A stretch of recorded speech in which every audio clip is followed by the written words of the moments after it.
After 3.5 hours of deliberations, the Florida jury convicted Gary Hilton of murdering Cheryl Dunlap. Now, the 12 men and women needed to decide whether he should live or die for his crime. Here with the conclusion of our story is Dennis Murphy. The same jurors who found Gary Hilton guilty of murdering Cheryl Dunlap were now trying to decide if they should recommend Hilton spend life in prison or be put to death by lethal injection. Their life or death debate lasted an hour and 20 minutes. A majority of the jury, by a vote of 12-0, advised and recommend to the court that it impose the death penalty on Gary Michael Hilton. Hilton sat expressionless as the results were read. 2 weeks later, an equally emotionless Hilton listened as the judge pronounced his sentence. It is ordered and judged that you, Gary Michael Hilton, be sentenced to death for the murder of Cheryl Dunlap. May God have mercy on your soul. Gary Michael Hilton was sent to Florida's death row for the murder of Cheryl Dunlap. He was shackled and transported to Western North Carolina and indicted in federal court there for the murders of John and Irene Bryant. The government alleges the serial killer murdered the elderly couple in October of 2007, shortly before killing Cheryl Dunlap and Meredith Emerson. Law enforcement officials from across the Southeast have now met with Hilton multiple times in an attempt to find out how many more of his victims there might be out there. You believe that there are 4 deaths connected here? At least. You think there are others? I think there's certainly the potential to be others. I don't know that we'll ever know for sure unless he tells us. So far, Hilton is sticking to his story that he started hunting, as he describes it, in October of 2007, that there were no murders before then. The pain and suffering of the families of Hilton's victims and suspected victims dulls but never ends. He's taken so much from me and my family. What can you say to someone who would murder 2 wonderful people for $300? And Meredith Emerson, a beautiful young lady, and Cheryl Dunlap, and very possibly many more. The man is not even what I think of as human. He is something else, a true psychopath who needs to be put where he can never harm anyone else again.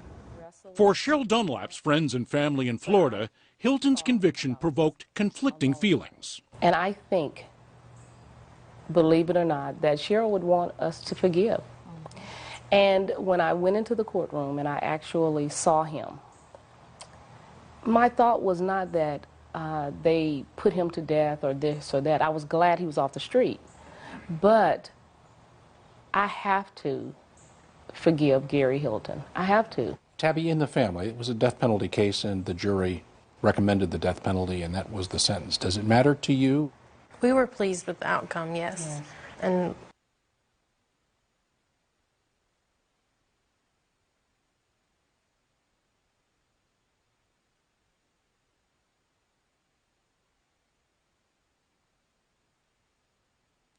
that had come in sooner, could have been one fragment of information we could have put together more quickly and spared her. There hasn't been a day go by since then I haven't thought about Meredith Emerson and what we could have or should have done differently. But see, she's really the hero. She did the best she could in hopes that we could catch up. It was through her efforts that we were able to catch her killer, but also the killer that was responsible for the killing of Cheryl Dunlap. In Georgia, for Meredith Emerson's closest friends, it's time to forget about Gary Hilton and remember her. he took our friend, he took a daughter, a sister, but he can't take her memory. He can't take the things that we love about her away. There is, they say, important work to be done. We started an organization in her memory. Julia Karenbauer, Meredith Emerson's one-time roommate in Georgia, has founded, along with others, something called Right to Hike, advocating hikers' safety. We didn't want anybody to go through this again either, to bring awareness of what happened and how it happened, and maybe make you think about going hiking by yourself twice, take a friend, you know, to be a little safer. The organization found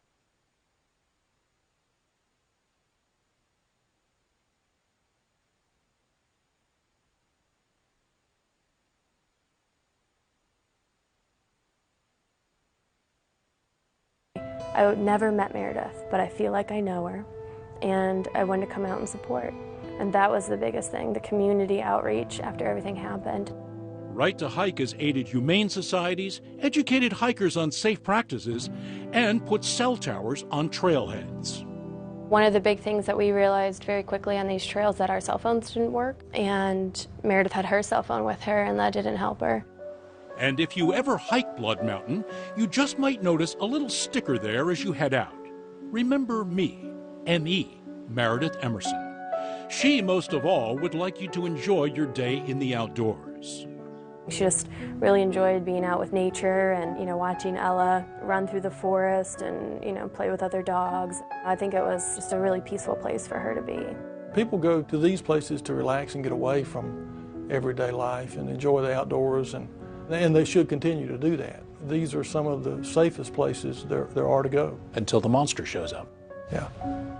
Gary Hilton is 64 years old. His appeal is automatic. The average stay on Florida's death row is 12 and a half years.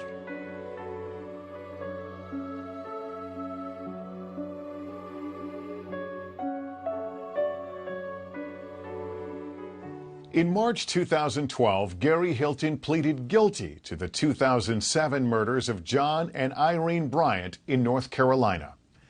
That's all for this edition of Dateline on ID. I'm Lester Holt. Thanks for watching.